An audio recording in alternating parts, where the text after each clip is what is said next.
de Telesur, buenas noches. En la entrevista de CIDE hoy recibimos una persona muy conocida por quien les habla, porque ha sido hombre del fútbol, ha sido vicepresidente de Boca Juniors, pero es además un hombre muy fuerte de la política, de la discusión económica que siempre vive la República Argentina. Se llama Carlos Heller, actualmente diputado por el Partido Solidario. Qué lindo nombre, Partido Solidario, Carlos. Tiene que ver bienvenido. con la historia de la ¿qué tal?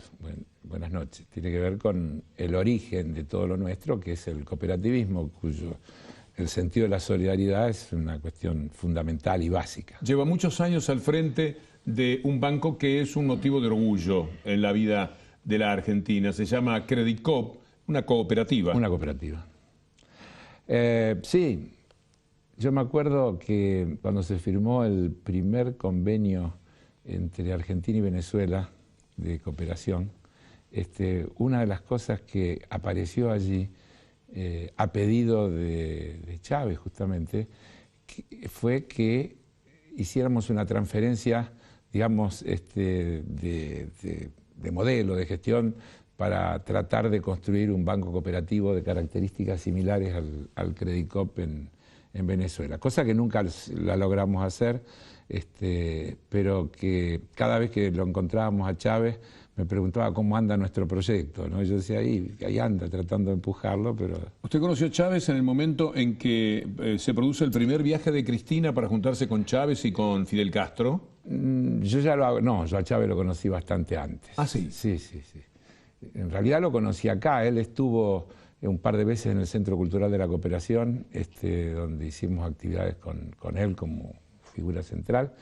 Y así que en realidad en ese viaje fue muy divertido, porque cuando yo lo saludo, Chávez con ese estilo que tenía me dice: ¿qué tal, Carlos? ¿Cómo anda lo nuestro? Y Cristina me dice: ¿qué tienen ustedes en común? ¿Qué es lo nuestro? Me preguntó, porque no conocía el... ¿Era de acordarse así de la gente, Chávez? Bueno, a mí por lo menos me conocía. Yo no sé, tanto no podría decir. En el caso mío puedo decir que me conocía y me conocía por el nombre. Sí. Y en aquel viaje que fue muy importante, porque se firmaron un montón de convenios que, para los que critican la relación de Argentina con Venezuela, los invitaría a que miren cuánto creció en estos años el intercambio comercial y cuánto le vendemos a Venezuela, cuánto nos compra Venezuela de productos con valor agregado, es decir, productos que incluyen mano de obra argentina, cuántas cosas hemos hecho de transferencia de tecnología, etcétera. Ha sido una relación, a mi juicio, positiva, virtuosa. Suele decirse de todas maneras que en algunos préstamos el interés que cobraba Venezuela, Chávez, era alto. En realidad no era así. Chávez lo que hizo, o Venezuela, fue facilitar la posibilidad que Argentina se fondee en un momento crucial, cuando estaba saliendo del infierno, porque hay que acordarse que la Argentina del 2013 es una Argentina en default, con una deuda externa absolutamente impagable, con todas las posibilidades de acceso a cualquier forma de financiamiento cerrada. Y lo que hizo Venezuela en realidad fue canalizar una colocación de bonos argentinos, poniendo la cara, digamos, le hizo la fachada para que eso pudiera ser posible. No creo que haya sido un negocio de Venezuela, creo que fue un gesto de solidaridad política de Venezuela. Y desde entonces hasta ahora un crecimiento constante de las negociaciones. Esto porque lo marco en la medida en que está corriendo riesgo todo eso en estas elecciones del próximo domingo. Si gana el candidato neoliberal, yo creo que la geopolítica de esta región va a cambiar. Cuando uno hace un análisis de lo que ha pasado en la región en este siglo, uno tendría que decir que hay hitos. El hito más notable es el no al ALCA, porque es un cambio de paradigma en la región, es decir, de patio trasero de Estados Unidos a plantarse en una cosa que es emocionante volver a verla, inclusive. Ahora, al cumplirse los 10 años, hemos tenido oportunidad de volver a reeditar aquellos momentos.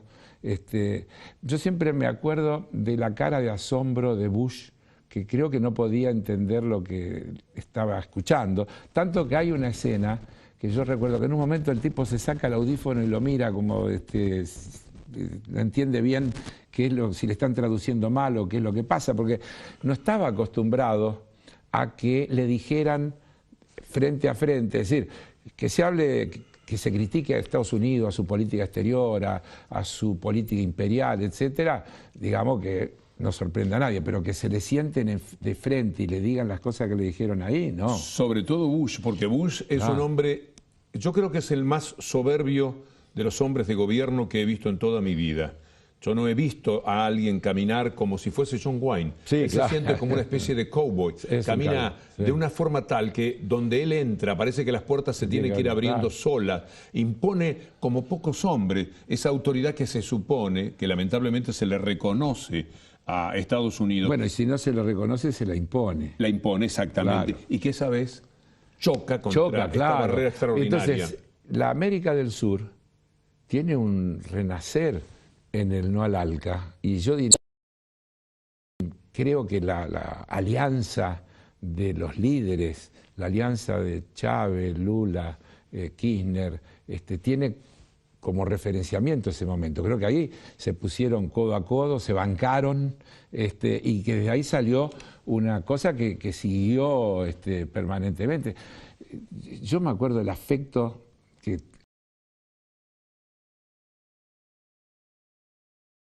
la actitud de Chávez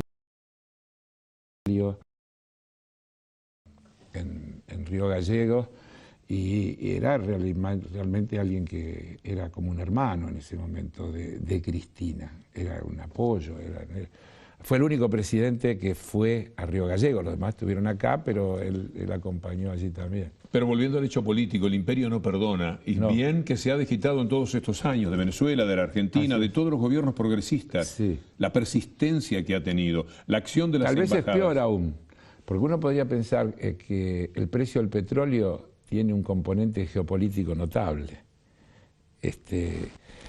Casualmente afecta a dos enemigos de los Estados Unidos, a Rusia y a Venezuela. Es Recorriendo llamativo. un camino que aquí en la Argentina se discute también, como no puede ser de otra manera por los ambientalistas, en Estados Unidos sacando el petróleo a como dé lugar, en eso que es tan discutido, Sí. y de esa manera proveyéndose de más petróleo, bajando el precio internacional. Así es. Ha sido una medida Y económica. generándole a países como Venezuela, que es muy dependiente del tema de la producción de petróleo, es decir, que es la herencia que todavía ese proceso no pudo resolver, que es desarrollar industria, sustitución de importación y demás. Es un país que producía petróleo y compraba todo lo demás. Entonces, con el petróleo a $100 o a $120 el barril, las perspectivas de desarrollo y las posibilidades son muy distintas que a 40. Algún día va a volver el petróleo a 100 pesos. Lo dijo Galucho, el hombre de YPF de la Argentina, y yo le creo a ese No, hombre. lo dijo, también está tomado de un dato de un instituto internacional que dice que en el 2020 va a volver a estar alrededor de los $100 el barril. Pero es verdad que es una maniobra política. Yo tuve una suerte, estaba almorzando con muy pocas personas, entre esas estaba Evo Morales, con el gobernador Urribarri de la provincia de Entre Ríos. Sí. Me invitaron y pude ver, y estaba sentado así con Evo, lo cual para mí es una emoción muy perdurable, y Evo Morales dio esta explicación, que se trataba de una jugada de los Estados Unidos. Fue la primera vez que yo pude escuchar, porque hasta ese momento el precio del petróleo, etcétera, uno no está entrenado. Pero hay una razón fácil. Históricamente, cuando se producía una caída del precio del petróleo, la OPEP regulaba la oferta. La OPEP tiene un actor fundamental que es Arabia Saudita, que son todos esos. Regulaba la oferta y hacía que el precio se sostenga o tienda a subir. En este caso, la geopolítica ha hecho que eso no suceda y que se siga inundando de petróleo todo lo que haga falta para mantener el precio lo más bajo posible. Volviendo a la Argentina y a las Sí. elecciones del 22, todo esto que estamos hablando está en riesgo, Sí. creo, si gana el neoliberalismo. No solo en riesgo, es decir, el candidato neoliberal, Macri, vamos a decirlo con toda el ingeniero Macri, ha dicho, está en los diarios de hoy o en los portales, que si él gana va a pedir la expulsión de Venezuela del Mercosur. Digamos, por ejemplo, el Mercosur, ha ido creciendo con la incorporación de países. Venezuela es un ejemplo, hay otros países, Ecuador está allí, Bolivia, todos tratando de salen a integrar. cumplir órdenes del imperio. Por Sí, eso señor. digo que el imperio nunca perdonó aquello del ALCA. No. Siempre está atento para disquetarse y lo ha intentado de todas las formas posibles. Y es muy probable que este presidente neoliberal, hombre de la Embajada de los Estados Unidos, como lo demuestran libros tipo Argenliqui, Politic Leak de un colega... Solo le hago una corrección. Este presidente no. Te dijo, es probable que este presidente, esperemos que no nos pase eso. Podemos hacer un replay aún en vivo, porque tendría que corregir esa expresión. Mire usted. Claro. Bueno, No, tomémoslo como un acto fallido, pero... doloroso. Sí, efectivamente. Suele estar en la Embajada de los Estados Unidos y de allí deben impartir seguramente ese tipo de órdenes. La Argentina no puede estar con Venezuela, no puede estar con Ecuador, no puede estar tan amigas con Bolivia. Por ahí respetan lo de Brasil. Y nada los más. BRICS, no. Hay una cosa mucho más de fondo Tiene todavía. razón, lo de los BRICS. Los BRICS. La alianza estratégica con China, cuando China dice Argentina aliado estratégico de China, cuando Rusia dice nuestro principal aliado en la región es la Argentina, allí los pelitos se paran de una manera notable. Creo que en el fondo ese debe ser el mayor de los temas. Porque no nos olvidemos. Porque ahí está hablando de competencia entre parecidos, ¿no? Así es. Y no nos olvidemos que cuando el ALCA, en realidad, lo que andaba buscando este amigo Bush era un apoyo formal para Estados Unidos para consolidarse en lo que sabía que era la pelea que se venía con China. Lógico, es así. Bueno, todo eso es lo que parece mentira, pero son los ejes principales de lo que se discute y de lo que se debate. Fíjese cómo pasó casi desapercibido que en esta reunión del G20 que acaba de realizarse, Argentina firmó un acuerdo con China para la construcción de 2 centrales nucleares, por los cuales los chinos van a hacer una inversión de 14.000 millones de dólares, no de dólares financieros que vienen detrás de una tasa de interés, sino de dólares que se van a invertir en una asociación argentino-china que tiene todo el virtuosismo de ser parte del proceso de lograr la soberanía energética. De eso casi no se ha hablado. Tengo que hacer una pausa breve para seguir hablando ya directamente de las elecciones, de lo que se viene. Ha hecho declaraciones Macri. Recordarán los amigos que vieron el programa de ayer lo que les decíamos respecto a lo que Macri le decía al candidato Scioli, que eran mentiras aquello que señalaba Scioli respecto a la devaluación, etcétera, que se viene para la Argentina. Bueno, acaba de reconocerlo Macri y es probable que tengamos también ese material para compartirlo con ustedes antes de que termine nuestro programa. Enseguida volvemos. Hoy se han producido 2 hechos políticos muy interesantes con vistas al 22 de noviembre. Uno es que quien fuera candidato a gobernador por el partido de Massa, el Frente Renovador en la provincia de Buenos Aires, Felipe Solá, se ha inclinado definitivamente por el candidato Daniel Scioli. Es un dato muy fuerte. Esto no implica que los votantes de Massa y de Solá inmediatamente van a decir, bueno, entonces nosotros también votamos a Scioli. Pero puede ser determinante de ciertas conductas de quienes estén indecisos. El otro dato tiene que ver con lo que Macri ha reconocido en TN, que es el lugar donde tiene el grupo mediático dominante de la Argentina su centro de operaciones, su centro de poder. Y así Macri ha reconocido finalmente, si hiciera falta, que va a devaluar nomás en los primeros días de diciembre. Yo vengo diciendo hace meses, cuando Macri dijo por primera vez, yo si gano el 11 de diciembre levanto el cepo, yo en aquel momento la verdad dije, acaba de cometer un sincericidio, anunció una devaluación del 50%. Parecía una exageración, ahora está asumido. Él el otro día dice en el debate con Scioli, este gobierno llevó el dólar de 3 a 15 pesos. Uno de sus economistas estrella dice, a la gente no le interesa el dólar de 9.50, ¿a quién le interesa? Le interesa el otro, lo cual además de ser una grosería, porque inaceptable en alguien con formación. Yo digo, Macri lo puede decir porque es poco ilustrado, digamos, y sobre todo en este tipo de cosas. Lo digo con respeto, pero es así. Pero Prat-Gay no puede decir eso, porque Prat-Gay no puede ignorar que la Argentina exporta 65, 70 mil millones de dólares con el dólar oficial, importa casi lo mismo, un poquito menos, con el dólar oficial, que los argentinos que viajan por el mundo lo hacen con el dólar oficial, que los que ahorran en dólares lo hacen con el dólar oficial, y que luego hay un mercado ilegal, pequeño, pero con una prensa enorme, que establece una falsedad ideológica, que es decir, el precio es este y lo otro está atrasado, porque arbitrariamente se establece que ese es el valor. Entonces Macri dice suelto de cuerpo el otro día, este gobierno llevó el dólar de 3 a 15 pesos, con lo cual está anunciando el precio base, diría yo, el piso del precio del dólar si Macri desgraciadamente llegara a ganar estas elecciones. Eso significa, ni más ni menos, que todo lo que los argentinos consumimos va a aumentar en la misma proporción. Es fácil de entender. La Argentina exporta leche, la exporta a $1 el litro. Y si usted va a la góndola, vale 9 pesos. El día que la leche que exporta valga 16 pesos el litro. No está en la góndola. O no está en la góndola, va todo a exportación, o vale 16 pesos. Entonces, tenemos, como yo digo siempre, hay dos desabastecimientos. El desabastecimiento de escasez y el de imposibilidad de comprar, cuando los precios suben y no se puede comprar, que es el más dramático de los desabastecimientos. Entonces, la carne, todo lo que los argentinos comemos... 121 kilos de carne per cápita. La carne...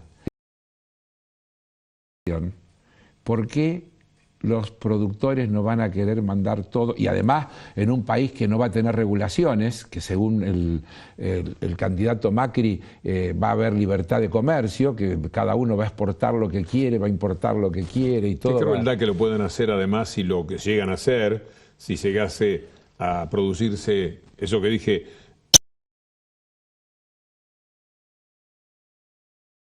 voto de mucha gente pobre. Sí. Es decir, de los productos y con ellos, con la élite haciendo un negocio fabuloso. Claro, lo que pasa que yo a la gente no le echo la culpa nunca, porque nadie vota conscientemente contra sus intereses. Es el valor y el peso que tiene la campaña mediática, por eso el tema de la ley de medios tiene la trascendencia que tiene y por eso la obstinada resistencia a que se pueda aplicar y querer llegar al puente a ver si el amigo modifica las cosas y se puede seguir manteniendo esa concentración de medios.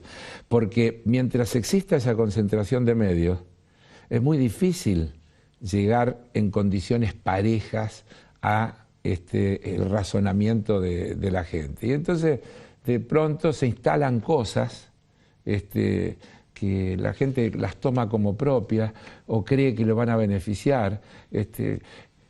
Hay gente que protesta respecto de viajar porque le hacen poner un anticipo de impuesto a las ganancias sobre el tipo de cambio oficial. Si gana Macri, van a viajar con dólar a 17 pesos. O van a dejar de viajar, pero se van a dar cuenta tarde. Pero ese componente tóxico de los medios de comunicación dominantes, que son directamente medios políticos, con el pretexto del... Son los verdaderos líderes políticos de este tiempo. Son los verdaderos líderes políticos de este tiempo. También tendría que tener un poco el contrapeso de la experiencia que mucha gente tiene. Yo, a una persona joven, habría que contárselo, pero una persona que ya vivió los 90... Pero primero que la memoria es corta. Y segundo que cuando algo se tiene, se termina naturalizando y parece que tuviera menos valor. Entonces la clase media siempre se vuelve contra aquel que lo llevó a la clase media. Y algo así. No creo que siempre. Por eso, mire, una de las razones por la que nosotros, un grupo, tomamos la iniciativa de formar un partido, este partido, es un partido que aspira justamente a ser una referencia o una interlocución con los sectores medios de la sociedad. Un déficit que tiene el campo popular. Ese es un déficit. Los sectores medios tienen que ser aliados naturales de los trabajadores, de los sectores más humildes, porque además viven de ellos, viven del mercado interno, viven de la capacidad de compra de esos sectores. Esta experiencia de estos 12 años lo ha mostrado con enorme claridad. Es decir, cuando más gana la gente, mejor le va a la clase media. Cuando viene la otra situación, las pymes cierran, los comercios cierran, despiden personal, trabajan con menos gente. La hemos vivido. Lo grave que es la que memoria las pymes, es corta. Lo grave que es que las pymes cierren. 240.000 se crearon en estos Así años. es. Las pymes Es la dan gente trabajo, que queda afuera. Claro, porque el 65% del trabajo privado que se da en la Argentina lo dan las pymes. Así es. Es decir, las pymes debilitadas implica una pérdida de trabajo. Lógico. Las pymes viven del consumo interno. Pero ahí está la clave, y es una clave para entender los dos modelos. Cuando uno dice confrontación de dos modelos, acá hay una idea central. El neoliberalismo vende que el problema se resuelve por el lado de la oferta. Hay que tener inversión, aumentar la producción, ofertar, etcétera, abrir los mercados, competir libremente, etcétera. Eso ha terminado siempre en desastre. A mí a veces cuando alguno me lo pregunta, digo, ¿por qué no arreglan Grecia si es tan fácil? Si es como ustedes dicen, ¿por qué no resuelven Grecia? O España, si es total, es tan sencillo. La otra, la que se ha aplicado en la Argentina, es generar la cosa desde la demanda. Crear trabajo, entre paréntesis. Ayer se conoció el dato, 5,9% de desempleo, el valor más bajo de los últimos 28 años, algo por el estilo. En el mismo día que el G20 reconoce que el mundo sigue en crisis y que las medidas que han tomado no han logrado que las economías repunten. Todo eso se ha hecho desde el lado de la demanda. ¿Cómo es la demanda? 6 millones de puestos de trabajo, 3 millones y pico de jubilados, paritaria que hacen que los sueldos le ganen a la inflación. Y ese círculo es un círculo virtuoso. Y el gran riesgo es que comencemos a transitar por el otro círculo, por el círculo perverso. Sí, pero todo se está haciendo, o se va a intentar hacer, con un margen de impunidad muy amplio. Están cebados. Están cebados. Sienten que son verdaderamente el poder y que al quedarse con el poder político directamente se quedan con todo. Hoy ocurrió que el Banco Central fue allanado. Sí, en una operación de pinzas de los medios, del partido de Macri y de la justicia mal llamada, del Poder Judicial de la Argentina, sí, con un juez que es una especie de cachafaz de la justicia que se llama Bonadío. Sí. Un allanamiento, cuente usted a los amigos por qué respecto al dólar. Claro. En primer lugar, la secuencia. Un día sale Pratgay y dice, el Banco Central está rifando las reservas con contratos de futuro. Al día siguiente van corriendo Negri y Pinedo, presidente de los dos bloques principales que componen la coalición esta neoliberal, y hacen una presentación ante el juez apoyándose en los dichos de Pratgay. Al día siguiente, el fiscal imputa al presidente del Banco Central y al directorio porque se encuentra razones. Al día siguiente el juez cita a Pratgay para que le dé información y al día siguiente allana al Banco Central. Una celeridad que habría que compararla con el hecho de que esta misma semana empezaron a prestar declaración las personas involucradas en los asesinatos del 19 y 20 de diciembre de 2001. Digamos, para comparar tiempos, velocidades, ritmos. Ahora, ¿qué hay ahí? Una maniobra absurda o, yo diría, grotesca. El Banco Central todo el tiempo vende futuro. ¿Qué es vender futuro? La Carta Orgánica del Banco Central establece misiones. Una de las misiones es, en el marco de las políticas públicas que fija el Gobierno Nacional, trabajar para la estabilidad monetaria y financiera. Entonces, en una expectativa devaluatoria, el Banco Central, ¿qué dice? La Argentina tiene un presupuesto aprobado. El presupuesto dice que el dólar promedio va a estar el año que viene en 10,60. Le vendo un contrato en pesos, no se toca un dólar, es mentira, todo eso de las reservas, un contrato en pesos, que dice al 31 de marzo tomamos un valor de referencia, 10 pesos con 59 por dólar.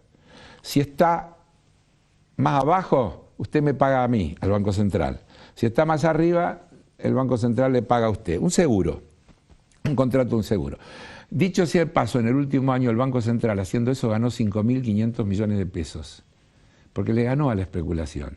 Desde luego, ahora estamos frente a una elección, entonces usted tiene un candidato que dice, si yo soy presidente, en enero el dólar va a seguir por debajo de los 10 pesos, porque es lo que dice el presupuesto aprobado. Y otro que dice, 15 es el precio piso de referencia. Entonces, los denunciantes, en una cosa que es delirante, dicen, el Banco Central debería vender futuro a el precio que se cotiza en Nueva York.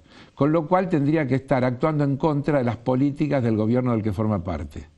Esa es la maniobra. No sé si está claro, bien explicada, pero espero que sí. Tan claro que, como la quiero también para radio esta explicación, no osé interrumpir porque es perfecto lo que dice.